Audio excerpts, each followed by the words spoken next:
Hello student, welcome करता हूं आप सभी का बोर्ड ज्ञान अड्डा यूट्यूब चैनल पे। आपने इस वीडियो पे क्लिक किया, इसका मतलब आप भी क्लास 12th में पढ़ते हैं। तो ये वीडियो में अंत तक बने रहिएगा। मैं बतला दूं कि आज का वीडियो उन सभी विद्यार्थियों के लिए महत्वपूर्ण है जिन्हें 2027 में इंटर का बोर्ड एग्जाम देना है। आज के इस वीडियो में क्लास 12th का हिस्ट्री चैप्टर 5 से रिलेटेड पार्ट 2 को देखने वाले हैं।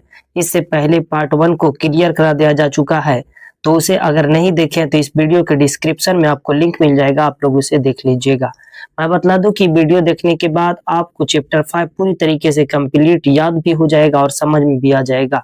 ये वीडियो देखने के बाद आपको किसी भी अलग से किताब या अलग से वीडियो देखने की जरूरत नहीं पड़ेगी। ठीक है, ये वीडियो वेरी वेरी इंपॉर्टेंट है, इसलिए इस वीडियो में अंत तक बने रहिएगा। अगर आपको हेल्पफुल लगता है तो एक छोटा सा कमेंट करिएगा और वीडियो को लाइक कर दीजिएगा, और चैनल पे अगर नए हैं तो इसे सब्सक्राइब जरूर कर दीजिएगा। ठीक है, इससे पहले का वीडियो में हमने किताबुल हिंद और अल बिरूनी के बारे में पढ़ लिए हैं, है ना। अल बिरूनी जिसके किताब का नाम है किताबुल हिंद, है ना, किताबुल हिंद के बारे में पढ़ चुके हैं। तो ये पार्ट 1 को अगर नहीं देखे हैं तो आप लोग इस वीडियो के डिस्क्रिप्शन में उसका लिंक मिल जाएगा, आप लोग देख लीजिएगा। ये चैप्टर 5 का पार्ट 2 है ना। इसमें हम लोग इब्न बतूता के बारे में पढ़ने वाले हैं।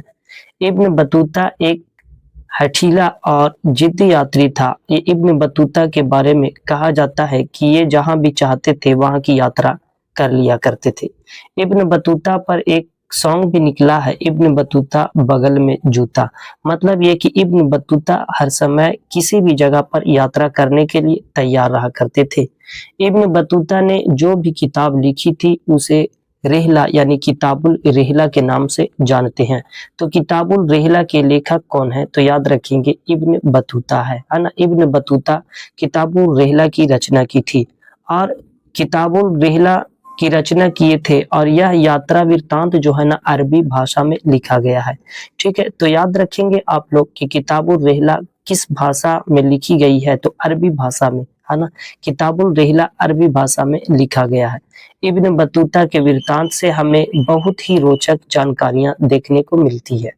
इब्न बतूता के जन्म की अगर बात करें दोस्तों, तो इब्न बतूता का जन्म मोरक्को के तंजीर में इब्न बतूता का जन्म एक सम्मानित और शिक्षित परिवार में हुआ था। इब्न बतूता का जन्म एक शिक्षित परिवार में हुआ था और इब्न बतूता मोरक्को के यात्री थे। तंजीर में इब्न बतूता के एक सम्मानित और शिक्षित परिवार में जन्म हुआ था। इब्न बतूता का परिवार इस्लामी कानून का जानकार था। इब्न बतूता के परिवार इस्लामी के बारे में इस्लामिक जानकारी इनके परिवार में बहुत ज्यादा जानकारी थी। इब्न बतूता ने किताब लिखा किताबुल रिहला, जिसका जो कि किताबुल रिहला जो है ये अरबी भाषा का किताब है, जिसका लेखक इब्न बतूता है। इब्न बतूता ने बहुत कम उम्र में ही उच्च शिक्षा प्राप्त कर ली थी और इब्न बतूता को यात्राओं का बहुत शौक था। मतलब इब्न बतूता वो यात्री है जिन्हें यात्रा करना बहुत ही अच्छा लगता था, इन्हें शौक था, है ना। और इब्न बतूता उच्च शिक्षा की प्राप्त अपने कम उम्र में ही कर लिए थे।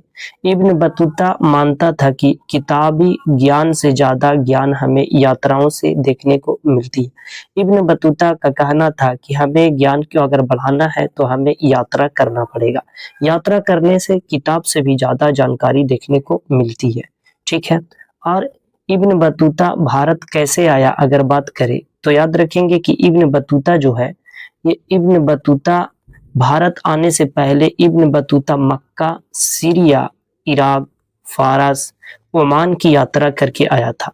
मतलब जब इब्न बतूता भारत आए थे तो उससे पहले वो मक्का, सीरिया, इराक, फारस और ओमान की यात्रा कर लिए थे।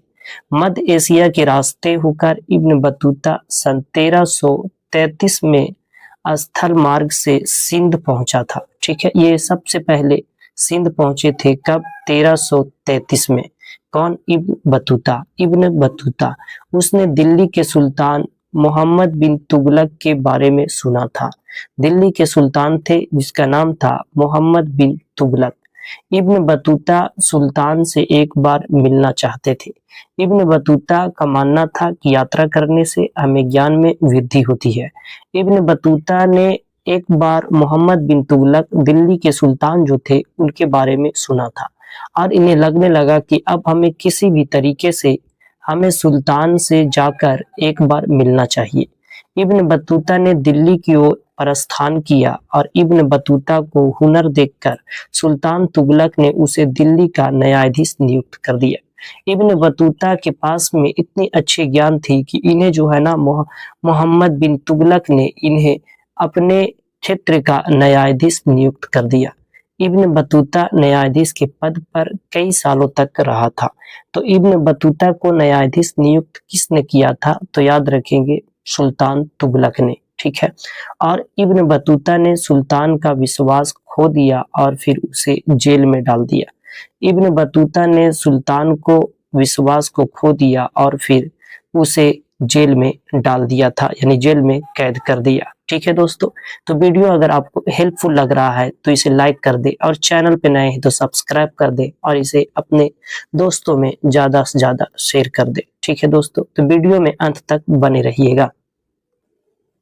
कुछ समय बाद सुल्तान और उसके बीच की गलतफहमी दूर हो गई और उसे राजकीय सेवा करने का मौका मिला और दूत के रूप में चीन भी गया था। दूत के रूप में चीन भी चला गया था। इब्न बतूता को बहुत बार उसकी यात्राओं के दौरान लूटा गया था, परंतु फिर भी वह यात्रा करता रहा, इसलिए उसे एक जिद्दी यात्री भी कहा जाता है। इब्न बतूता ही एक ऐसे यात्री है जिन्हें यात्रा करते हुए कई जगह पर यात्रा करते दौरान उन्हें लूटा गया था, लेकिन फिर भी वो अपने यात्रा करना नहीं भूले। इसीलिए इब्न बतूता को एक जिद्दी यात्री कहा जाता है। ठीक है, इब्न बतूता को जिद्दी यात्री कहा जाता है। इब्न बतूता द्वारा शहरों का वर्णन।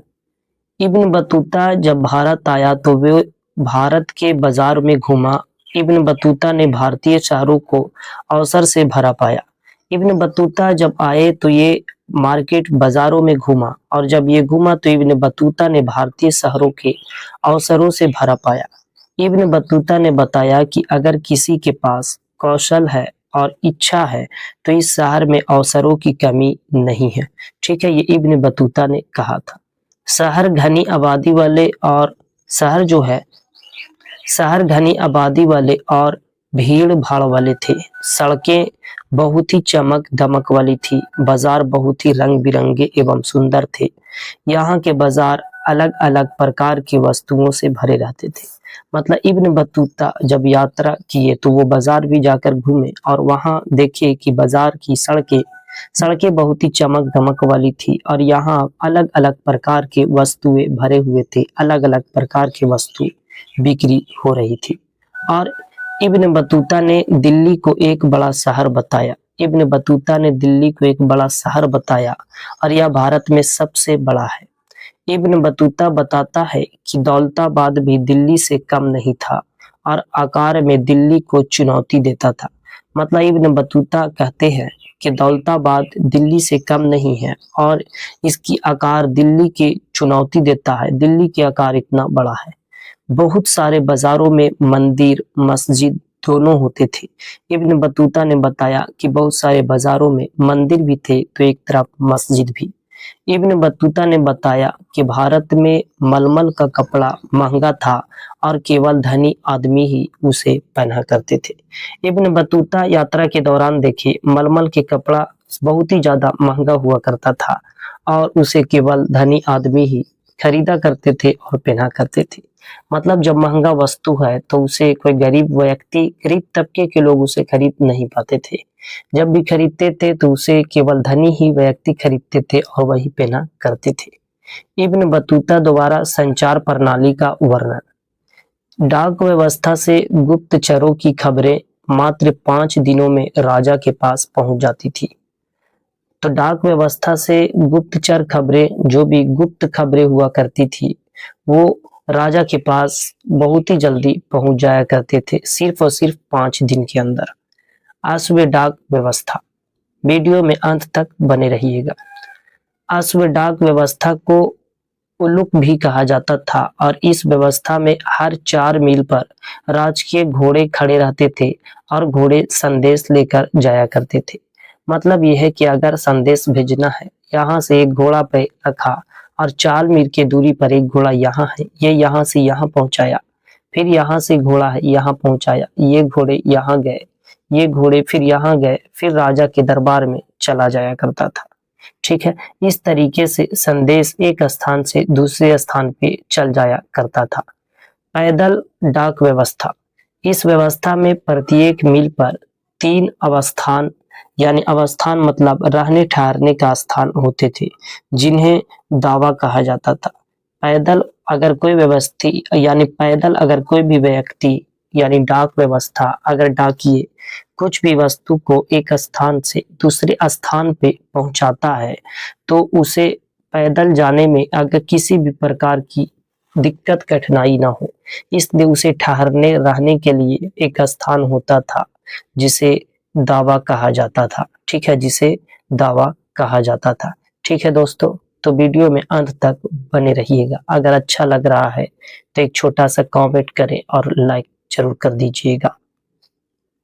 इसमें संदेश वाहक के हाथ में छड़ लिए दौड़ लगाता है और उसकी छड़ में घंटी बंधी होती थी। हर मील पर एक संदेश वाहक छड़ लेने के लिए तैयार रहता था। व्यापारियों को प्रोत्साहित करने के लिए राज ने विशेष उपाय भी किए थे। मतलब एक स्थान से दूसरे स्थान पे जाया करते थे तो संदेश वाहक छड़ लेने के लिए दूसरी जगह पर तैयार रहा करते थे। लगभग सभी व्यापारी मार्गों पर सराय हुआ करता था और विश्राम गृह स्थापित किए गए थे कि जितने भी व्यापारी है अगर कहीं ठहरना चाहे तो उन्हें ठहरने के लिए एक स्थान बना था जिसे सराय कहा जाता है। यहाँ व्यापारियों को विभिन्न सुविधाएं मिल जाती थी। उसके बाद आता है इब्न बतूता द्वारा दासों का वर्णन। इब्न बतूता द्वारा दासों का वर्णन क्या मिलता है? इब्न बतूता बताता है कि दास बाजार में सामान्य वस्तुओं की तरह खरीदे और बेचे जाते थे। इब्न बतूता कहते हैं कि दास जो है नौकर, उसे बाजार में बेचा जाता था और दासों को भेंट में भी दिया जाता था। दासों को भेंट में दिया जाता था। ठीक है, जब इब्न बतूता सिंधु पहुंचा तो उसने सुल्तान मोहम्मद बिन तुगलक के लिए घोड़े और दास खरीदे और उन्हें भेंट में दिया। उन्हें इब्न बतूता ने जो है सुल्तान मोहम्मद तुगलक के लिए घोड़ा और दास खरीदे और उन्हें गिफ्ट कर दिए। दासों को सामान्य घर का काम करने के लिए इस्तेमाल किया जाता था। मतलब उस समय मार्केट में बाजार में दास यानी नौकर बिका करते थे। ठीक है, दास जो है वो पालियां भी उठाया करते थे। इब्न बतूता बताते हैं कि दासियों को अमीरों पर नजरें रखने के लिए नियुक्त किया जाता था।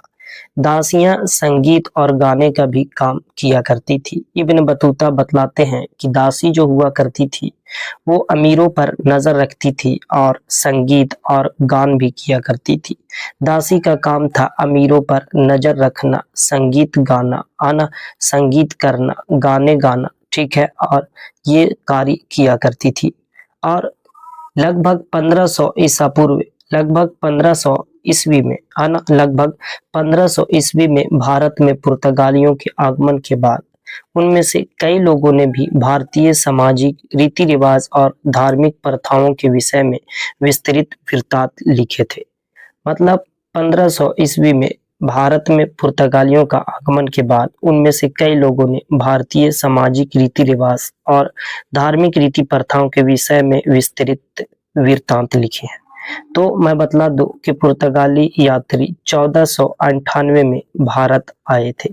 आपको कमेंट बॉक्स में छापना है कि पुर्तगाली यात्री सबसे पहले कौन थे जो भारत पहुंचे थे। और ये भारत की केरल के कालीकट बंदरगाह पे पहुंचे थे। आपको उस यात्री का नाम कमेंट बॉक्स में लिखना है। ठीक है, और कुछ ऐसे विदेशी लेखक थे जिन्होंने भारतीय ग्रंथों का यूरोपीय भाषा में अनुवाद भी किया था। कुछ ऐसे विदेशी लेखक थे जिन्होंने भारतीय ग्रंथ जो है उसे यूरोपीय भाषा में ट्रांसलेट किए थे। उसके बाद फिर आता है जेसुइट रॉबर्टी नोबिली। ये दुआर्ते बरबोसा ने दक्षिण भारत में व्यापार और समाज का एक विस्तृत विवरण लिखा। 1600 ईस्वी के बाद भारत में डच, अंग्रेज और फ्रांसीसी यात्री आने लगे थे। तो 1600 ईस्वी तक, तो याद रखना 1600 ईस्वी में ईस्ट इंडिया कंपनी की स्थापना भी की गई थी। ईस्ट इंडिया कंपनी की स्थापना 1600 ईस्वी में की गई थी। इनमें से एक प्रसिद्ध नाम आता है फ्रांसीसी जौहरी का, जिसका नाम था जेयों कैप्टिटस। और ये जब आए तो इसने कम से कम 6 बार भारत आए थे और इन्होंने भारत की व्यापारी स्थिति से बहुत ज्यादा प्रभावित हुए थे। तो प्रभावित होने वाले यात्री फ्रांस के थे जौहरी, जिसका नाम था जेयों कैप्टिटस, और ये भारतीय व्यापारी की स्थिति से बहुत ज्यादा प्रभावित हुए थे। तो वीडियो अगर आपको हेल्पफुल लग रहा है तो लाइक कर दे। चैनल पे अगर नए हैं तो इसे सब्सक्राइब जरूर कर दीजिएगा। ठीक है, वीडियो में अंत तक बने रहिए। 2027 के एग्जाम के लिए ये वीडियो वेरी इंपॉर्टेंट है। ठीक है, उन्होंने भारत की तुलना ईरान और ऑटोमन साम्राज्य से किए थे।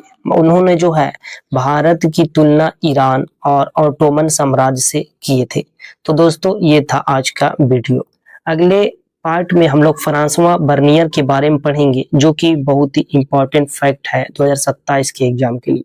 इसलिए चैनल को सब्सक्राइब कर लें और बतला दूं कि इस चैनल पे क्लास रोजाना शाम के 6:30 बजे देखने के लिए मिलेंगे। तो दोस्तों वीडियो कैसा लगा आप लोगों को कमेंट जरूर करिएगा, और अच्छा लगा है तो इसे लाइक कर दीजिएगा।